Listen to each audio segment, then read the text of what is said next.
اور انڈیا جو ہے پوری دنیا میں اس کا سر نیچا ہو گیا، اور آج وہ ٹرین چلائی ہے ریلوے نے.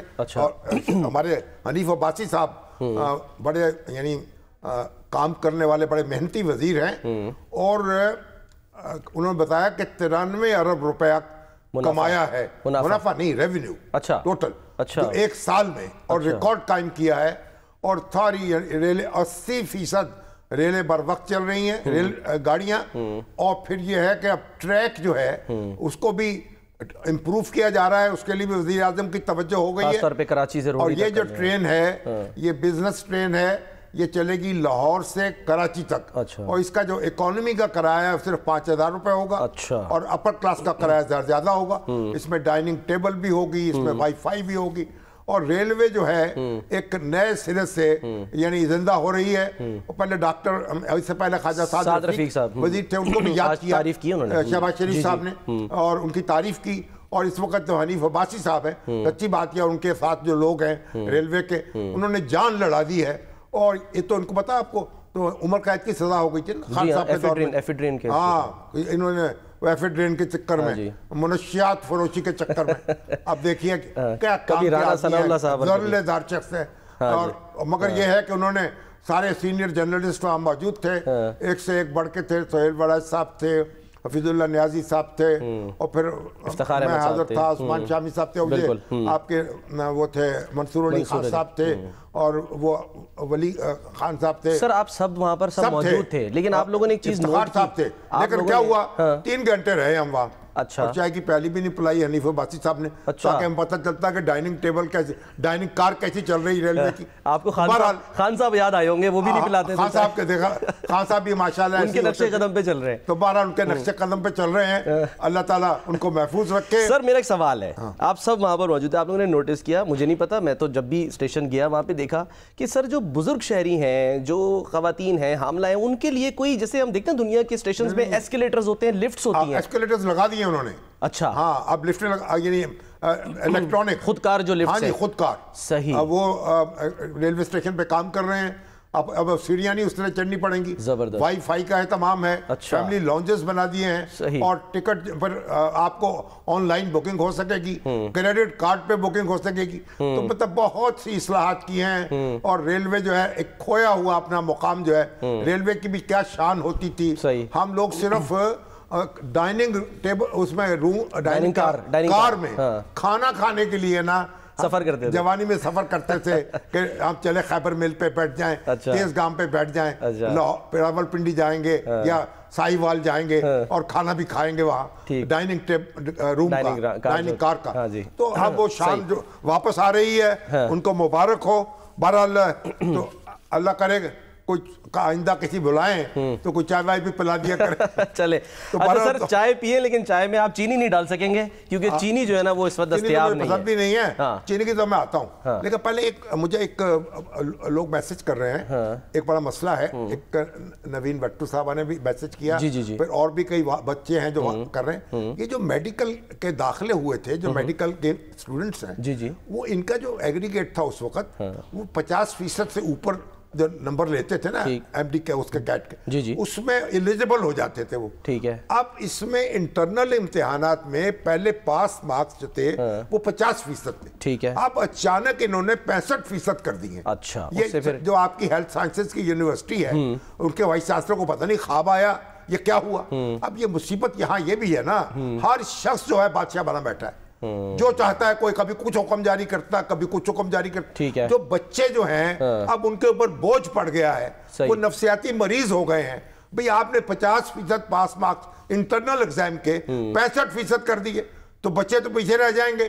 ان کے پیسے بھی ضائع ہوں گے، اور وقت بھی ضائع ہوگا، محنت بھی ضائع ہوگی. اور یعنی ان بچوں پہ خدا کے لیے رحم کریں، یہ آپ کے اپنے بچے ہیں. اور حکومت، اگر کوئی حکومت نام کی کوئی چیز موجود ہے پنجاب میں، اور یقیناً موجود ہے، مریم بی بی بھی موجود ہے، تو ذرا کان سے پکڑے نا، نوٹس لیں وائس چانسلر صاحب کو. ٹھیک ہے. ان کا مرغا بنائیں. چلیں ٹھیک ہے سر، ایک چھوٹی سی بریک لیتے ہیں. بریک کے بعد ہم واپس آتے ہیں. چینی پر ہم نے جو ہے وہ بات کرنی ہے. بریک کے بعد آتے ہیں.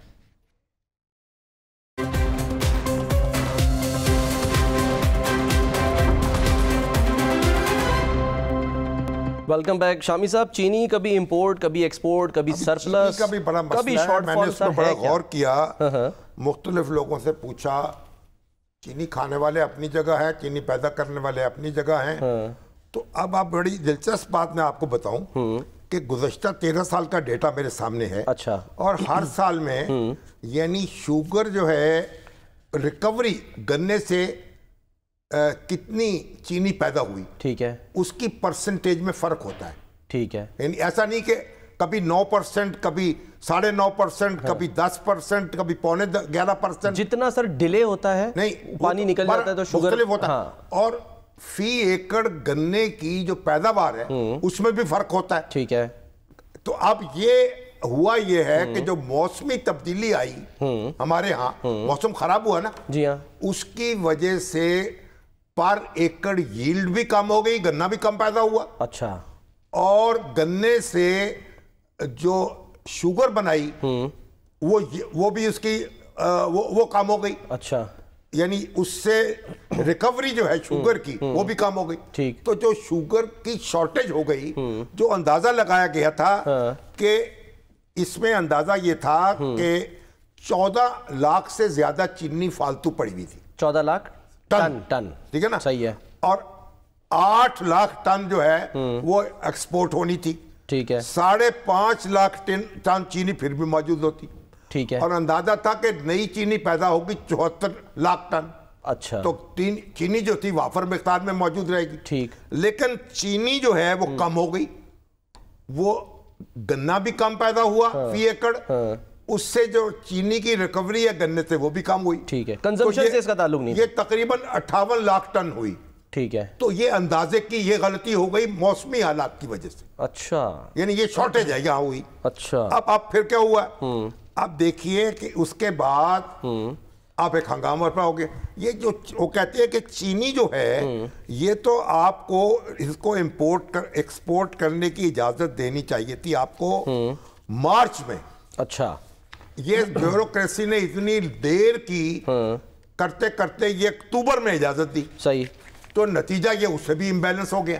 اچھا. اب اگر مارچ میں چینی ایکسپورٹ ہو جاتی, ملوں کو وسائل مل جاتے, کئی ملیں بند ہو گئی ہیں. اچھا. اب مجھے شوگر مل والے ایسوسی ایشن والے کہتے ہیں کہ 12 ملیں پورے ملک میں اس وقت برائے فروخت ہیں, اگر کسی کو چاہیے تو ان سے رابطہ کر کے وہ ملیں خرید لیں. اچھا. اور وہ کہتے ہیں جناب حکومت کو چاہے پابندی اٹھائیں, جو چاہے مل لگا لے. تو مطلب یہ ہے اب یہ جو شارٹیج ہے اس کی وجہ سے یہ پرابلم ہوا. ٹھیک ہے. اب ہوا یا پھر خبریں لگنی شروع ہو گئی میڈیا میں, شارٹیج ہو رہی ہے, بجلی یعنی چینی مہنگی ہو رہی ہے, اس سے مزید خوف پیدا ہو گیا, چینی مہنگی ہوتی چلی گئی. اب سننے 6000 دکاندار جو ہیں ان کے خلاف کارروائی ہو گئی پنجاب میں. حالانکہ وہ کیا کریں کہ جو پکڑا کہ بھئی آپ چینی کیوں نہیں بیچ رہے, سر مہنگی خریدیں گے تو پھر سستی کیسے بیچیں گے. دکاندار جو تھے انہوں نے چینی رکھنی بند کر دی. ظاہر ہے سر, نتیجہ پکڑے جائیں گے. جب چینی نہیں رکھیں گے تو چوٹی تو ہوگی, روڑا تو پڑے گا. تو نتیجہ یہ ہے کہ اتنی بد انتظامی کی پیداوار ہے یہ سارا معاملہ. سر اس میں پھر ذمہ دار کون ہے؟ آج پبلک اکاؤنٹس کمیٹی میں وہاں پر بھی شور و غل ہوا, کہ جی شوگر مل مالکان, ان کی لسٹ نام بتائیں کون لوگ ہیں, پکڑیں گے ماریں گے, کیا کریں گے, سیاستدان. آپ یہ لے لیں ان کی ملیں خود چلا لیں. جب حکومت کے پاس ملیں تھیں ہر مل گھاٹے میں جا رہی تھی. اچھا. تو اب یہ ہے کہ یہ بد انتظامی جو ہے, اور یعنی جو انتظامیہ جو بیوروکریسی جو ہے, یا حکومت فیصلے کرتی بر وقت عمل نہیں ہوتا. سر پھر ایک لفظ ہے, ایسا نہیں ہوگا. میں نے کہا انڈیا میں کیا نظام ہے, انہوں نے کہا انڈیا میں ان کو را شوگر جو ہے اس کو امپورٹ کرنے کی اجازت ہے, بشرطے کہ جتنی امپورٹ کریں گے آپ 3 سال کے اندر اتنی ایکسپورٹ کرنی ہوگی آپ کو. اچھا. اب وہاں راشن بھی ہے, راشن سسٹم بھی موجود ہے. صحیح ہے. جو یعنی جو غریب لوگ ہیں ان کے لیے ہر خاندان 5 سیر چینی ان کو راشن پہ فراہم کرتے ہیں. کوئی ایسا نظام بنا لے. تو آپ یہاں جو کرتے ہیں مار دھار پکڑ دھکڑ, اس سے شارٹیج مزید ہو جاتی ہے. سر ریاض فتیانہ صاحب نے آج وہ جو پی ایس سی اجلاس اس میں کہا کہ چینی کی قیمت کی بنسبت قوم کے ساتھ 287 ارب روپے کا دھوکہ کیا گیا. یار یہ سارے لوگ جو ہیں یہ داد و شمار غلط دیتے ہیں. کوئی کچھ کہتا ہے, کوئی کچھ کہتا ہے. اب ہارے سیاستدان, اب تحریک انصاف کے لوگ بھی اس میں پیپلز پارٹی کے لوگ بھی اس میں، مسلم لیگ نون کے لوگ بھی اس میں، ایک دوسرے کو نیچا دکھانے کے لیے وہ چینی جو اصل جینوئن انڈسٹریلسٹ ہیں ان کا بٹھا بٹھایا ہوا. چلے سر آنے والے دنوں میں بات کرتے ہیں. آنے والے بیٹھے یہ مل کے کوئی میکنزم بنائیں، کوئی راشن پہ دے دیں، کوئی گورنمنٹ خرید لے. اب سود گورنمنٹ خرید کے چینی اپنے پاس رکھ لے. ٹھیک ہے، کوئی تو کرے نا. پروگرام کا سر وقت ختم ہو گیا. اپنا بہت خیال رکھیے. اللہ حافظ.